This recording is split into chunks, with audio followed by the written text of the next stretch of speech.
Let's begin with the Vangard newspaper as we take a look at the morning dailies today.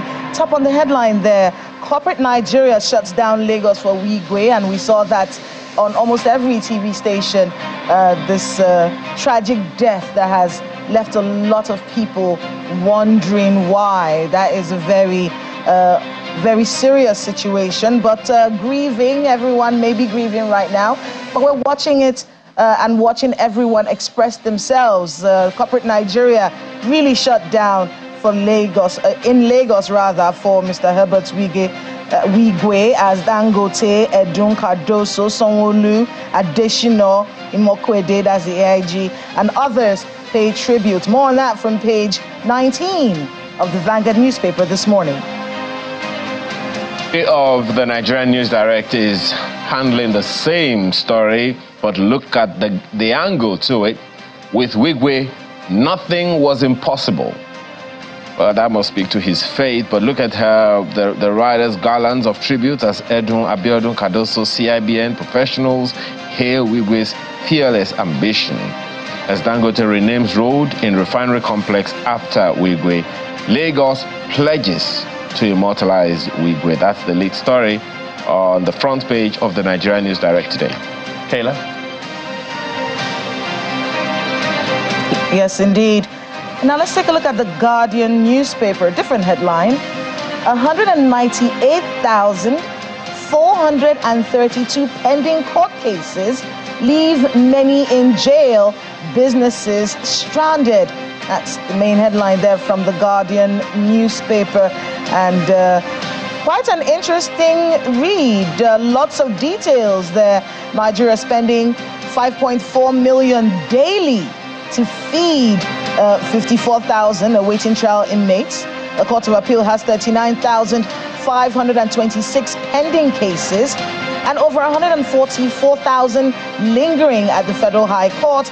And the FCT magistracy has 13,996 pending cases covering civil and criminal matters. We're seeing that major headline there from the Guardian newspaper. That's definitely something to have a take on, Kayla, because one wonders. Anyway, coming to this one on the front page of the Daily Trust newspaper, what do you have? Another rather shocking one. We're not hearing about deaths in Nigeria for the first time, but look at this. Cardoso warns Nigeria on death risks. Cardoso warns Nigeria on death risks. That's the lead story. But look at the writers. FG states owe 139 trillion naira. If you are interested in the details, you want to know exactly how much your own state owes, well, get to the front page of the paper. The details begin from there, and the rest of it you'll find on page 4. Debt rose from 2.1 trillion naira to 87 trillion naira in 24 days. What 24 days are these? Before this government or this one? Find the details on the front page and continues on page 4 of the Daily Trust newspaper this morning. Kayla. Yes, indeed, and quite a lot of headlines this morning. Of course, Mr. Cardoso's story and on the top of many of these stories. But we're seeing some other stories here, like from the Daily Independent, for instance. The Oronsere report execution. We're seeing that from the Daily Independent today. Oronsere report execution. Civil servants are jittery over job loss. That is the headline there from the Daily Independent. Why would they be jittery? One of the promises that has been made is that no one is going to, so to speak, there's going to be, but cutting down the cost of governance has been a very important conversation. So if the execution of this report is going to help cut down that cost of governance, maybe the civil servants want to be able to have that security. We're not going to lose our jobs. Makes one wonder. You know, a lot of the things that have happened over the years, the mistakes that have happened over the years that have become acceptable.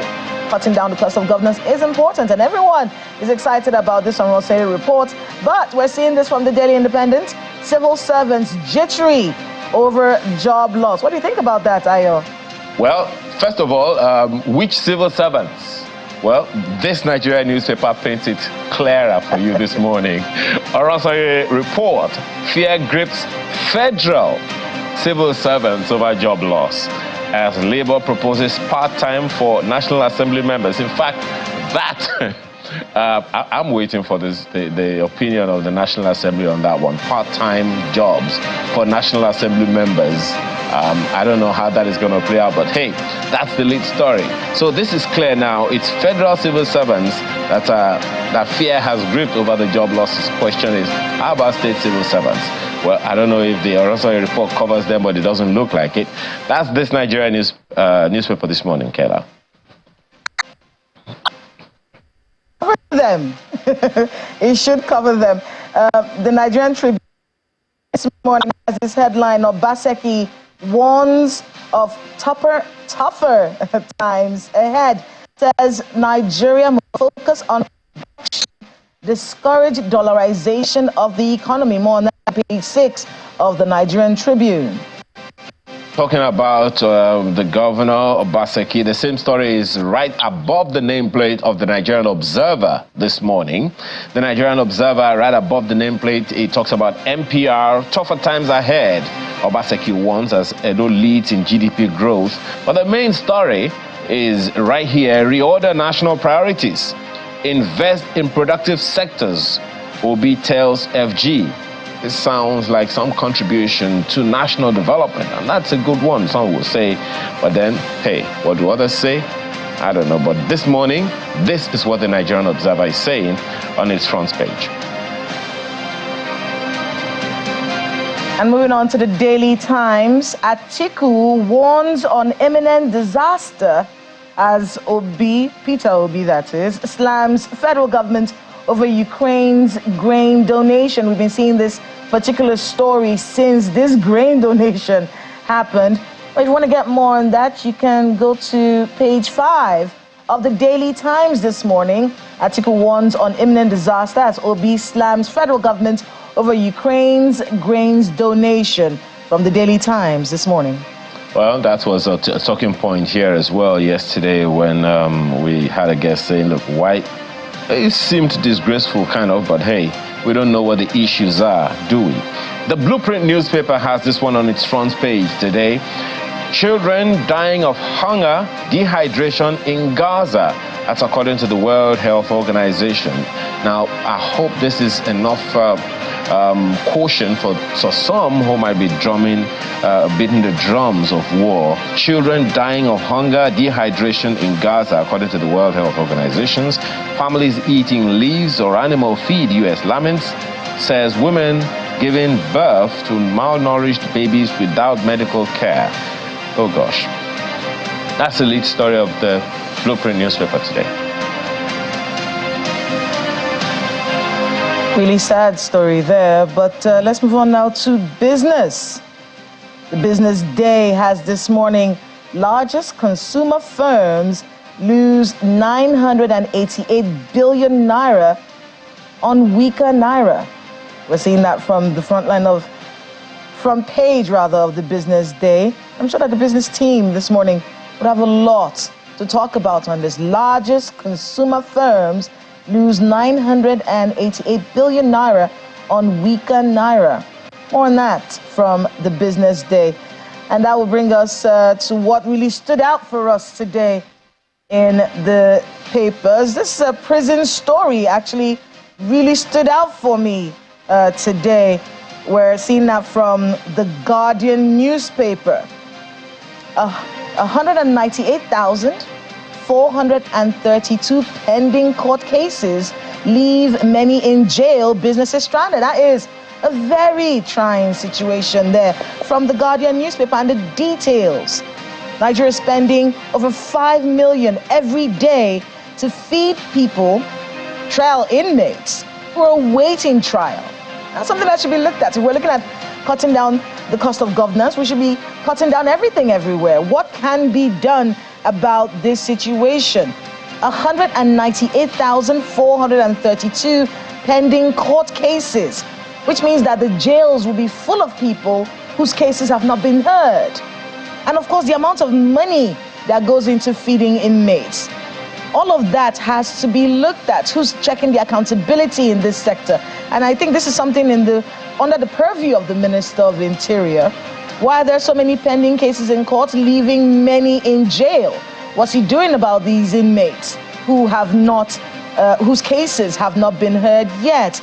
And then, of course, the court system as well has to look into this situation. Why are there over 39,000 cases pending in the Court of Appeal? Why are there over 144,000 lingering at the Federal High Court? And then there are over 13,000 pending cases covering civil and criminal matters. The FCT magistracy is the one recording that figure. This is something that has to be looked at from the Ministry of Interior and, of course, from the judiciary. Very important that we look into these cases. Why are they pending? What's the delay? What is happening? These are some of the details that I would like to get on this particular story. What stood out for you, Ayo? Well, something else, stood out for me. But, this particular issue that you have mentioned, Kayla, is something that should give one concern. Let me expand that a little.